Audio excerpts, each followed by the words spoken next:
மனைவியின் செல்போனை திருடியதாக இளைஞர் பீர் பாட்டிலால் அடித்துக் கொன்ற கணவரை போலீசார் தீவிரமாக தேடி வருகின்றனர்.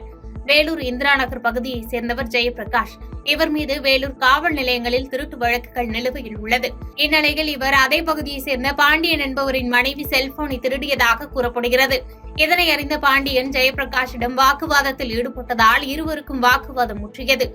இதனால் ஆத்திரமடைந்த பாண்டியன் பீர் பாட்டில் மற்றும் கல்லால் தாக்கியதில் ஜெயபிரகாஷ் பலத்த காயமடைந்தார். உடனடியாக அருகில் இருந்தவர்கள் அவரை மீட்டு அடுக்கம்பாறையில் உள்ள வேலூர் அரசு மருத்துவக் கல்லூரி மருத்துவமனையில் சிகிச்சைக்காக அனுமதித்தனர். அங்கு தீவிர சிகிச்சை அளிக்கப்பட்ட நிலையில் அவர் சிகிச்சை பலனின்றி உயிரிழந்தார். இதுகுறித்து வழக்கு பதிவு செய்த வேலூர் தெற்கு காவல்துறையினர் தலைமறைவாக உள்ள பாண்டியனை தீவிரமாக தேடி வருகின்றனர். பாண்டியன் பாண்டிச்சேரியை சேர்ந்தவர் என்பதும் இவர் மீது பாண்டிச்சேரி, கடலூர் உள்ளிட்ட பகுதிகளில் பல்வேறு குற்ற வழக்குகள் நிலுவையில் உள்ளதும் குறிப்பிடத்தக்கது.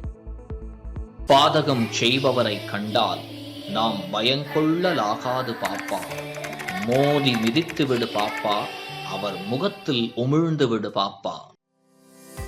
அண்மை செய்திகளை உடனுக்குடன் தெரிந்து கொள்ள இணைந்திருங்கள் இயம்நாடு தொலைக்காட்சியுடன்.